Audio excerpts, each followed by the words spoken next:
여기가 어디입니까? 바로 서울역입니다. 지금 기차들이 다니는 모습이 보이시죠? 실감나죠? 예, 그 아래 하단으로 제가 올 여름에 이곳에 방문을 했을 때는 떼학볕에 정말 아무것도 없었습니다. 저 지금 요 제 뒤로 보이는 곳이 바로 서울역의 그 복합 업무지구가 들어온다고 하는 이 부지예요.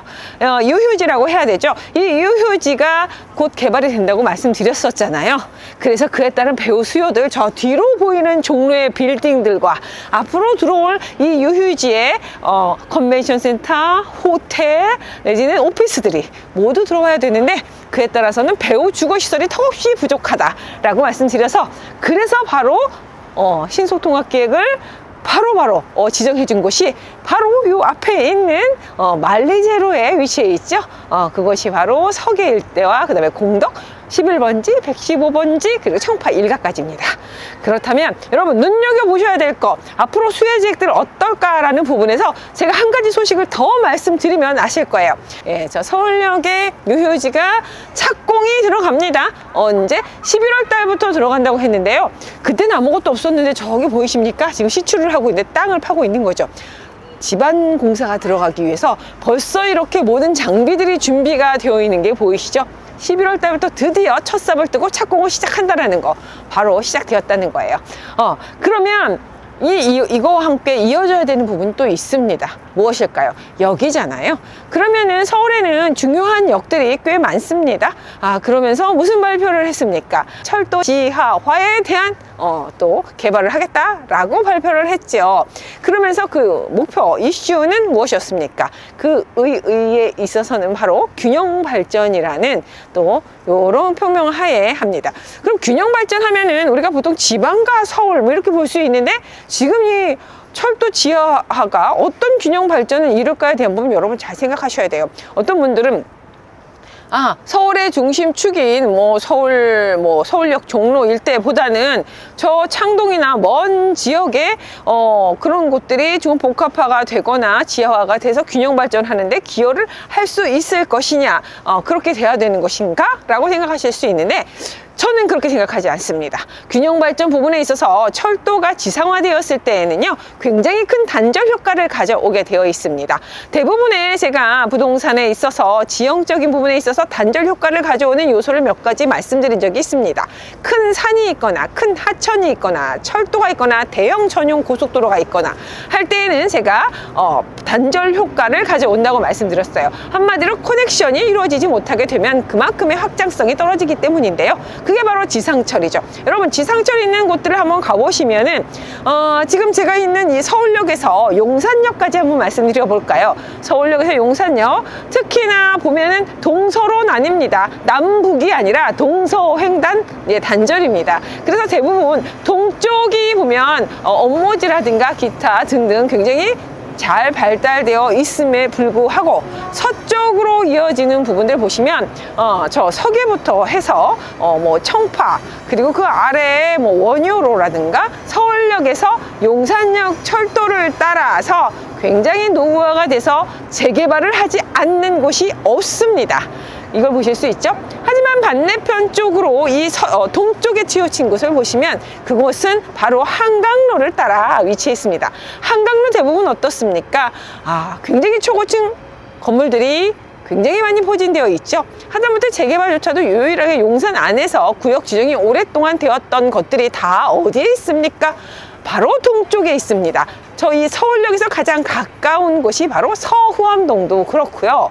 그리고 더 하단으로 내려가면 한남동 일대도 어차피 동쪽이었습니다. 모든 사업에는 항상 선도사업지가 있었죠. 그래서 선도사업지를 선정한다고 했습니다. 언제? 12월 1, 2개월 안 남았습니다. 그 사이에 또 얼마나 많은 분들이 관심을 갖고 주변들이 들썩거리고 할까라는 생각이 드는데요. 저는 한번 예상을 해볼 필요가 있겠죠. 서울 안에 이 대형역들이 몇 개나 있을까요? 사실 많지가 않기 때문에 예상해보는 것도 어렵지 않다고 봅니다.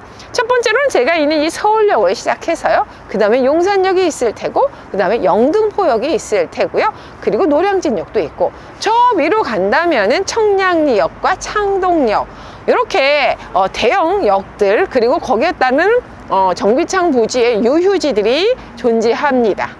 그런 것들이 지하화가 되고 그 유휴지에 업무 복합지들이 들어가서 어떤 경제적인 유발 효과를 낼 수 있다면 그 지역은 균형 발전하는데 큰 기여를 할 테니까 말이죠. 그런데 여러분, 아무 곳이나 이쁘다고 지금 그런 지역들이 선도사업지가 될 것 같지는 않습니다. 이 안에 주의할 점이 있는데 꼭 명심하십시오. 사실은 이 지하화 사업을 말이죠, 어떤 공공기관의 차원에서 하는 것이 아니라 민간사업 차원으로 한다는 부분 꼭 염두에 두십시오. 민간사업은 공공기관과 다른 차이점이 무엇입니까? 업체가 하는 것이고 기업이 하는 것입니다. 기업은 근본적으로 어떤 목표를 가지고 있나요? 바로 기업의 이익을 우선으로 한다 라는 것이 가장 큰 목표이기 때문에 이렇게 민간 사업으로 되었을 때는 이 사업이 사업 비용이 들어가는 것에 비해서 인풋 대비 아웃풋, 앞으로의 경제적 유발 효과가 얼마나 더 크게 이익이 날 것이냐라는 부분입니다. 그럼 좀 답이 나오지 않습니까? 균형 발전하기 위해서 여기도 저기도 관공서에서는 해줄 수도 있다고 생각하지만 이 사업은 민간 사업으로 해야 한다라는 전제 조건이 있다고 하면은 인풋 대비 아웃풋이 가장 크게 나올 곳은 여러분은 어디라고 생각하십니까? 1초 시간 드리겠습니다. 다 맞으셨을 것 같아요. 제가 많이 다녔지 않습니까? 네, 제가 생각할 때는 용산이라고 봅니다. 아무래도 국제업무지구라는 어마어마한 사업과 함께 그곳의 사업 비용이 얼마가 들든지 간에 가장 큰 경제적 유발 효과가 일어날 수 있는 곳은 1순위가 바로 용산역이라고 보기 때문에 서울역에서 용산역까지의 지하화일 것이고요. 용산역 일대와 서울역 일대의 경제적 유발 효과가 가장 크다고 볼 수 있겠습니다. 그러면 이 철도의 지하화를 언제까지 할 것이냐, 이것도 좀 생각해 보셔야 되는데요. 이제 서울역 시작했습니다. 언제 시작합니까? 2024년 11월부터 착공한다고 했는데 벌써 준비가 되어 있네요. 그 다음에 어디가 한다고 했습니까?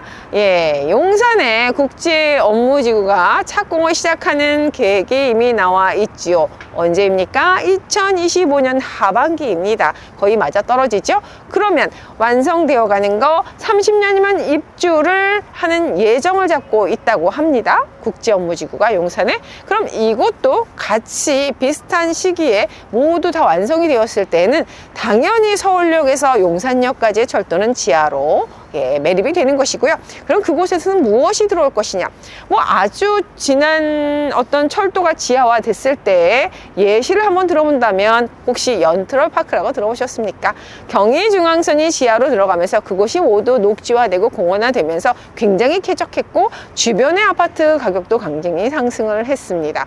이렇게 볼 때 우리는 어떤 효과에 대한 생각을 해볼까? 서울역에서 용산역까지 철도가 지하화 됐을 때에는 당연히 커넥션이 일어나서 지역의 확장성과 교류가 이루어지는 것은 균형 발전에 큰 기여를 할 뿐만 아니라 그 지역을 공원화한다고 했을 때에는 훨씬 더 풍부한 녹지가 되기 때문에 주변 지역을 더 고급화할 수 있는 환경이 된다라는 것. 그러면서 세계적인 추세가 저탄소 자연 친화적인 부분들이라고 한다면 녹지가 풍부한 미래형 주택과 미래형 도시가 건설될 수 있는 표본이 된다라는 것입니다. 이제 5세대, 우리가 아파트 단지도 2세대, 3세대 하면서 지금 5세대 아파트 단지들이 녹지 싸움을 하지 않습니까? 공원 싸움을 하지 않습니까?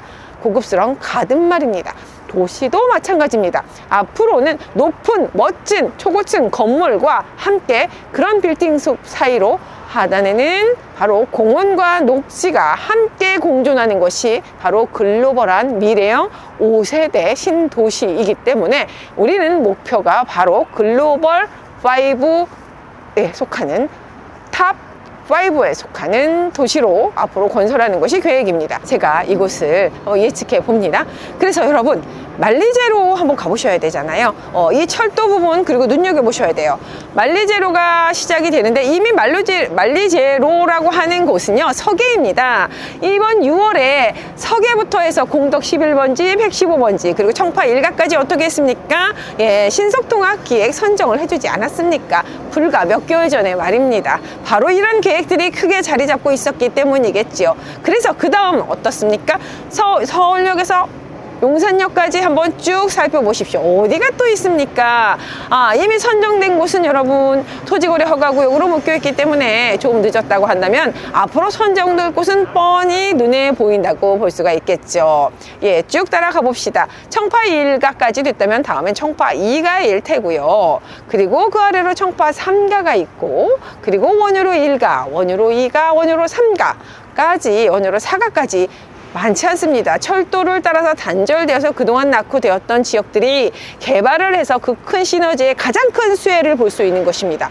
또 하나 무엇이 있습니까? 이제 민족공원이 저 동쪽에만 있는 그들의 전유물이 아닙니다. 한남에만 있는 것이 아니고요. 후암에만 있는 것이 아니고 경리단에만 있는 것이 아닙니다.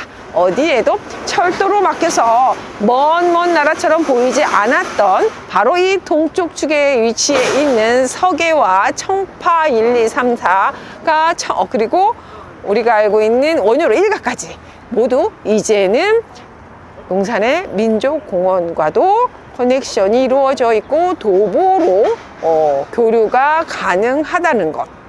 굉장히 큰 수혜를 입는 곳이 어디인지 이제 짐작이 가십니까? 그리고 개발이 가시화가 될 곳이 어느 곳인지 조금 짐작을 하셨나요? 이렇게 하나만 단독적으로 보시는 것이 아니라 그동안의 개발과 그동안 발표됐던 정책이 모두 다 이렇게 연관성이 있다는 것을 종합적으로 한번 제가 여러분께 말씀을 드려봤고요. 그럼 또 우리 검증하러 왔으니까 더 해가 저물기 전에 목표지까지 가려면 얼마 안 남았습니다. 만리제로 한번 보고 그 다음 제가 용산 쪽으로 출발하겠습니다. 출발하시죠. 집 사면 흥아리.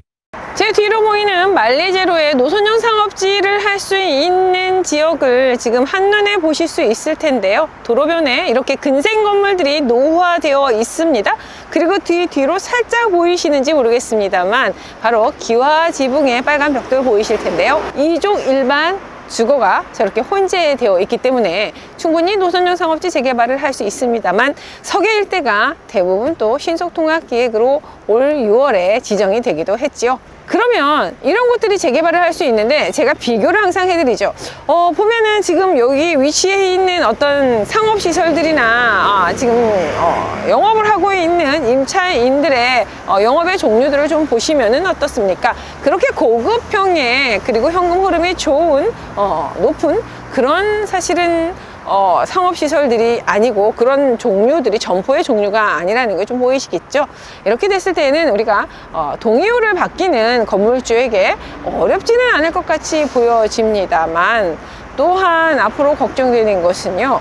이 앞으로 들어오는 바로 한 200m 위치에 있습니다. 제 옆으로 있는 서울역의 복합지구가 들어왔을 때 지금 착공 시작했지 않습니까? 앞으로 한 3년 후면은 모두 입주를 하게 될 텐데요. 그랬을 때 이곳은 사실은 이렇게 근생 건물보다는 또 리모델링을 해서 어떤 꼬마 빌딩으로 소유를 하려고 할 수도 있다는 생각이 들어서 심히 동의받기에는 어떨까라는 생각이 드는데 그렇다고 강남권처럼 전혀 퍼센트적으로 확률로 거의 제로에 가깝다라는 생각보다는요. 그래도 좀 더 오래 된다고 하면은 동의를 좀 받아볼 수도 있겠구나 라는 생각은 들기도 합니다.